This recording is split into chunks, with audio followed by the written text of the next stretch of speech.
Hello everybody, hope you're all doing well. My name is Steven and this is the Storytime channel. We've got some great stories, so let's get into our first one of the day by ForcedtocreateID. The bill was itemized as per your request, sir. I used to work in a public hospital's public relations, PR department. Read, the department where all sorts of miscellaneous stuff and nonsense is sent to when no one wants to figure out who issues should be sent to or just want problems sent somewhere. It was hard to manage the workload with a yes-man PR director at the helm, who typically acceded to most requests for help, especially after other staff tacked on their go-to flimsy excuse of, "It's related to a patient, so PR should handle it," or flattery, "You guys are really good at dealing with this, we'd just mess it up so it's for the best if PR takes over." Besides the PR department, there was a medical case management department that dealt with more difficult cases involving legal, highly complex medical, or multidisciplinary cases. Due to the nature of our work, sometimes cases were bounced between the two departments. This case was partially dealt with by me, but the malicious compliance is on my coworker's end. Cast: Cynthia is the medical case department director, Joel is the medical case department staff, Sarah is the finance department staff, me is your friendly PR wage slave, Mr. Nutty, patient, retiree with no income. Story: this case happened almost a decade ago and does not take place in the United States of America. Mr. Nutty underwent surgery, everything went well, and he left the hospital after a few days to recuperate at home.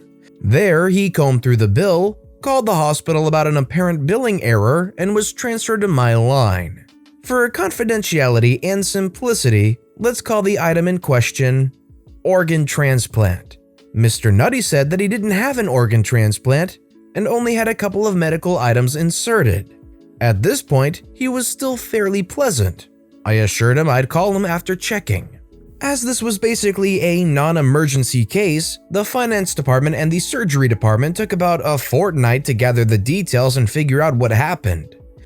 In the meantime, Mr. Nutty had started sending emails by the end of the first week asking when he was going to get a refund, which I strangely enough had no recollection of promising. Every time he sent an email, company policy dictated that I was to get in touch with him. By the time finance gave me all the details, I could recognize his email address and phone number when they appeared on my screens, and he was getting rather testy. I contacted Mr. Nutty and told him that he was correct. There was no organ transplant. The organ transplant was actually a billing code name for a package that usually consisted of a lot of items that were used in a surgery, including the medical items inserted. The surgery department knew of his financial situation and, to help him trim costs, essentially gave him a package deal instead of billing him per item, which would have cost him much more. This triggered something in Mr. Nutty and he went ballistic. Shouted that a public hospital running on taxpayers' money should be more honest, that it was the principle rather than intent that was important, and demanded that we change the bill to accurately reflect everything that was used in the surgery, no exceptions. Even telling him that it was likely to be much more expensive did not deter him from following his principles. I was still relatively new to the job then, so I informed Mr. Nutty that I would have to speak with someone else to see if his request could be granted and ended the call. It was at this point Cynthia came up to me and asked if I was all right. She was passing by as the conversation was ending and hung around as I was obviously upset and shaken. I shared what happened and she very kindly told me to pass the case to her department as they were more familiar with such cases and it would be pretty easy. I didn't hesitate to say no as I was sick of Mr. Nutty by then and called him a day or so later to tell him that Joel was taking over his case. Thereafter, I did not hear anything about this issue from Joel, Cynthia, or Mr. Nutty and forgot about it until 5 years later, a major reorganization took place 4 years after the case came in. Cynthia and Joel left, the medical case management department was closed, the PR department merged with several others and now manages even more stuff. One fine day, Sarah from the finance department calls me about a patient who claims to have spoken with the PR department staff and medical case department staff of your about a billing error that was left unresolved. Although she couldn't be sure since the patient was insisting that they spoke to Cassandra, Gordon, and OP, and that he had never heard of Cynthia, Joel, or me when Sarah tried to confirm if they were talking about the same staff. After an archaeological excavation of the archives and patient records, we discover that it is Mr. Nutty calling about the same issue with a twist. Apparently, when Joel reached out to Mr. Nutty, he tried to explain that he would be facing substantial losses if we were to follow his instructions in itemizing the bill. Mr. Nutty would simply not take no for an answer and scream preached his ears off. Mr. Nutty also threatened to go to multiple government departments to tell them about the hospital's illegal actions, and apparently later did go to at least a couple. Here, I have to admit that Joel was a much more professional worker than me, and was typically a calm, steady rock who could take a lot of rubbish and still walk away without wanting to commit murder. Or at least not admitting to wanting to commit murder. Mr. Nutty must have deliberately picked all the bad end route options he could, and more, because I had never seen Joel doing anything similar in the 4 years I worked with him. Typically, when faced with such requests, Joel could, and would, escalate the issue to Cynthia with the recommendation to ignore the case or request after giving an official reply via letter. Cynthia would usually agree as long as it was a morally correct choice and there were no legal or medical repercussions. Joel did not do that in this case. Joel opted to follow Mr. Nutty's request to the letter. He told the surgery department what happened. Pissed off that their goodwill has been spat and trampled upon, surgery department agreed with the changes and looped in finance to make sure every single item used was listed individually. No more packages or cost-saving efforts for Mr. Nutty. It turned out that the organ transplant was not the only billed item that was actually a package deal, so Mr. Nutty's bill came up to nearly double his original cost. Mr. Nutty was not happy when Joel returned with the shiny new bill. He refused to pay the bill and continued to harass and threaten Joel off and on for about a year or so, but eventually went quiet. Back to the present day. I asked Sarah why Mr. Nutty was calling years later, and apparently it was because the debt collection agency had found him. Mr. Nutty had moved and did not update his particulars as he skipped his medical appointments as well. At the hospital, if bills go unpaid for some time, they go to a debt collection agency, which relies on the information provided by the hospital system. After all these years, Mr. Nutty finally came back for a checkup and had to provide updated details. The debt collection agency caught wind of this and started the collection process again. Somehow, I managed to dig into my well of by then nearly non-existent compassion and asked Sarah if there was any way to reverse the charges. Sarah cackled and pointed out that because of the universal health coverage available, Mr. Nutty's medical bill was initially 80% covered, in part thanks to the particular package codes like organ transplant the surgery department used. However, after his request, only about 30% of his new, more expensive bill was covered. The best bit? All such bills go to the government, and only one change is allowed, unless the hospital admits it was their mistake, in which case there may be penalties.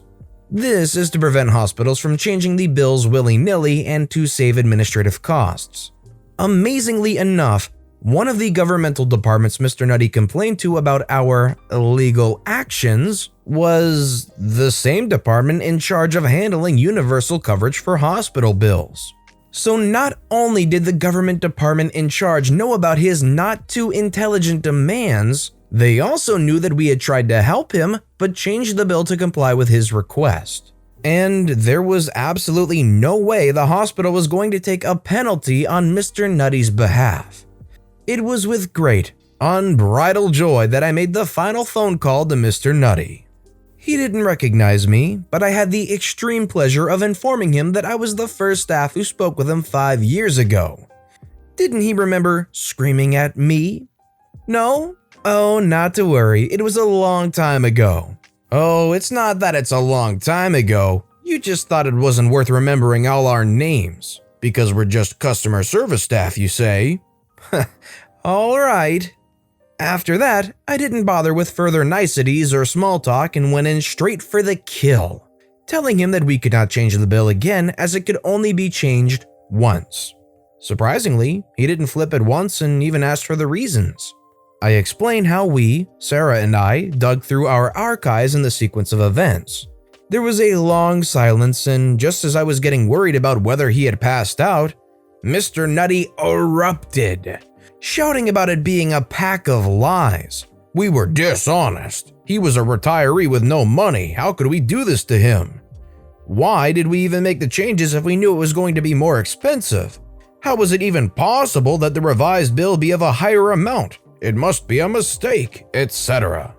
By now, I was a seasoned staff and would normally have ended the call after 3 warnings. My dear readers, I did not do that with Mr. Nutty. I waited very patiently for him to run out of breath screaming and cussing, and in the lull, I simply said, "The bill was itemized as per your request, sir." I don't know if it's weird of me to have so much empathy for these people who very clearly argued constantly about something that they had been explained to over and over, that what was happening already was better for them than what they're arguing for. I don't know, there's just something about it that makes me feel bad for them. You know, they're a retiree, they're stuck with double the bill. It's unfortunate that they weren't able to realize that the hospital was trying to help them out. Do you feel bad for this guy? If so, if not, why? Let me know in the comments down below. Our next story is by Andres444, Small-Time Spousal Malicious Compliance. I have been in charge of doing the weekly grocery shopping for my husband and I. My husband has also developed a craving for watermelon for months now, requesting slices of watermelon every time I go to the store, which is fine. Lately, he has been complaining about the quality of the watermelon that I have been buying, reminding me several times during the week that I need to be better at choosing the best pieces, today being no different. Like, whatever, I'll get your darn watermelon, but he fails to realize that I'm not in charge of the watermelon that's available and, I don't know, there's a global pandemic that's affecting their stock. Cue malicious compliance. I am over the complaining about the freaking watermelon, so I went to the store and got the biggest, fattest whole watermelon that I could find, hauling it around while I completed the rest of our shopping list. He came out to help with the groceries and a look of confusion came over his face, and I let him know I got the best watermelon they had with the greatest poop-eating grin I could muster. He's been cutting that behemoth up for 20 minutes because it's so unruly and refuses to talk to me. This is kind of a you can't have your cake and eat it too situation, where you're asking somebody to go and get something for you every single time they go to the store per week. If you constantly want something and it's not always up to the standard you want, I think you kind of have to be involved with the acquisition of said item so you know that what you're getting is quality stuff, at least in your opinion. The next story was written by Hisako315. No, I don't think I will. So a little explanation first. I work overnights and the way our schedules work is, you work 10 to 7 with 2 hours on Friday and 6 hours on Saturday. This will make more sense later. Our policy is you aren't required to work past your scheduled time, even if management asks you to. I work most weekends and only am able to see my daughter once or twice a week. I asked for Saturday through Monday off so I could spend time with my daughter in the hospital. My boss begrudgingly allowed me to do that, but then scheduled me to work Friday, but only for 2 hours. All that week, as payback for me asking off, I got stuck with the heaviest jobs and given no other support, whereas the other workers who had to do those same areas got help. Friday night rolls around and I show up for my 2-hour shift just to find out that we had a few call-ins and probably wouldn't get done. My boss comes up to me and gives me half of the work, which would take most of the night to complete. I get started, and an hour and a half into my 2-hour shift, my boss goes, "Oh, you're scheduled until 12, but I'm going to need you to stay until 7. After having the heaviest work dumped on me all week, I decided I wasn't going to stay any longer than scheduled. I told my boss, "No, I think I'm going to head home at 12. Other than getting the same treatment for the next week, I haven't had any repercussions from my following policy. I'm relieved to hear at the very end of the story that they haven't gotten any bad repercussions from it because it's the job's policy that you can go home exactly when you're scheduled to be able to go home. That's actually a rarity because I hear a lot of times the expectation is for you to work overtime without even complaining about it. And our final story of the day is by equivalent salary 357, but she has to have an A. Sometime in the 1990s, shortly after the first of 6 marking periods in the school year, me, 40-something high school chemistry teacher, dad, student's father, mom, student's mom, principal of the high school. Dad contacts principal for a conference with me. He was concerned that his daughter had almost failed chemistry the first marking period. Principal informs me that we need to meet with dad after school the next day.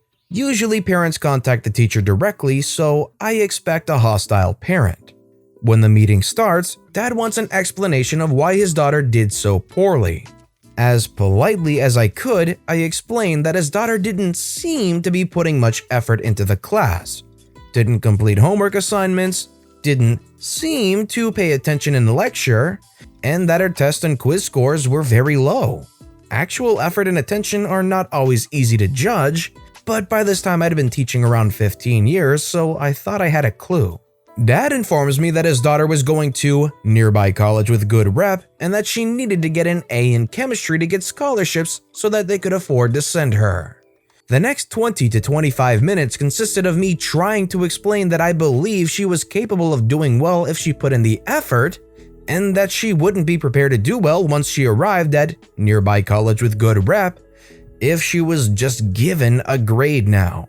Lots of different variations on that, but each was met with Dad's, "But she has to have an A." Principal sits silently.